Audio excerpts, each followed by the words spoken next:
Hey guys, what piece of gym equipment should you least trust at the gym?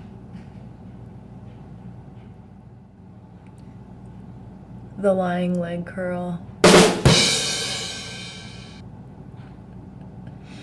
Oh man. Hey guys, welcome back to my channel. It is Karina from Day by Day K, your fitness instructor and fitness competitor. And I cannot believe it, we're already in phase 3 of our workouts. Today is hamstring and tricep day, or tricep and hamstring day, whichever way you want to look at it. Today is going to be a little bit different from other workouts that we have done because it is a split. It's a split in a day. So it's it's not a 2-day split, it's a 2 workouts in 1 day split. Does that make sense? I hope it does. Basically what you're gonna do is you're gonna hit triceps in the morning, then you're gonna take at least a 4-hour break before you go back to the gym and hit hamstrings.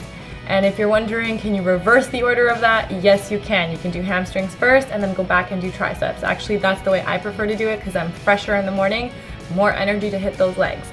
Totally up to you how you want to do it. Quick note, you want to remember to always do a warm-up and a stretch at the end. So warming up 5 to 7 minutes before you start your workout, cooling down 7 to 10 minutes after your workout. If you have questions on any of the exercises that I'm going to show you guys today, feel free to ask in the comment box below. And otherwise, I will see you on the gym floor. Okay, some of these are actually from phase 1, but we're going to be doing some repetition here. So if you're just joining in, I'll go through some basic points to keep in mind. So the overhead rope, you want to just make sure your core is engaged as you're doing this, so you're not using your whole body. I'm leaning forward, not standing tall, and then as I'm pulling out that rope, I'm pulling the rope apart. Okay, so it's not just keeping my hands together, really squeezing those triceps as I extend those arms. For more details, you can go to phase 1, by the way. So tricep pushdowns, again, this is something we have done before. Notice how high my arms are coming up. So I'm not coming up to a 90-degree angle. I'm actually bringing my arms up almost all the way, but my shoulders are not moving and my elbows are pretty much staying in place. They're not coming along for the ride.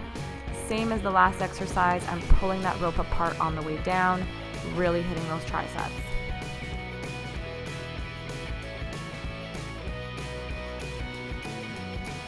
And here we go with number 3, dumbbell extensions. So again, we have seen this one before.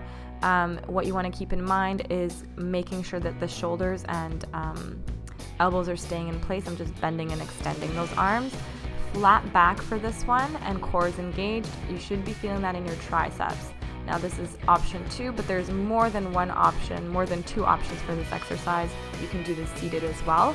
If you are seated or standing, you want to again keep that core engaged, full range of motion, really extending those arms at the top, okay, and always breathing, making sure you're getting oxygen to those muscles. This is a new guy, so 1 arm push downs. Notice my wrist is staying nice and straight, and very much similar motion. Again, I'm basically not using my shoulder here at all, core is tight. Nothing else is moving except for that arm bending and extending, squeezing that tricep. And that will finish off our tricep round, and we're going to go into hamstrings. So now we're back at the gym, same day. We are coming in for hamstrings here. So first one is going to be lying leg curls. Again, some of these exercises may be repeats from previous phases, but we're going to go through some of the basic points. So you want to make sure when you're doing this, you are keeping your feet the same distance apart for the whole round. Best is probably just hip width apart, and feet are flexed, and your head is looking down, so you're keeping your spine aligned. Pretty much it. You want to make sure you're not feeling this in your back, and you're just really squeezing those hamstrings and glutes. Next is the stiff-legged deadlifts, and this one, there's a lot of different ways of doing it, so I'm just going to show you the way that I do it for this one. Notice I'm not coming up all the way. It's a very slow move, and basically right there, right at those knees when I'm coming up, I'm already starting to squeeze my glutes. So if you're doing that squeeze as you're coming up, you're not going to be able to take it up all the way. So that's how you're really going to hit those glutes even harder. Okay, really getting that nice stretch on the way down. And I'm also going to show you some things to avoid. And again, you want to keep that back nice and flat, really focusing on your breathing. So here we go. This is a little bit of a speed version of it. You want to avoid this, especially if you're not really engaging your glutes. You want to make sure that you're coming, if you are doing it this way, you're really squeezing those glutes at the top.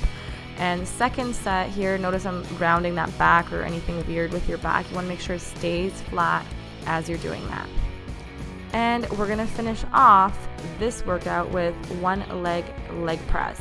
So you saw that I came out with both legs, so you want to keep your feet aligned still, just the same as you would in double legs. So you don't want to bring that leg into the center. You want to keep it just the same spot that you would normally. So ankle, knee, and hip are all aligned. And then of course what you do one side, you're going to do to the other side. Quick tip here, I'm pushing through the heel, and when I'm coming in, I'm actually getting my thighs basically touching my rib cage, really getting a nice range of motion to hit those hammies. And that pretty much completes hamstring day, we'll call it that. Guys, if you have any questions on this phase or any comments, please feel free to let me know, and I will see you in the next gym workout. Ciao, ciao.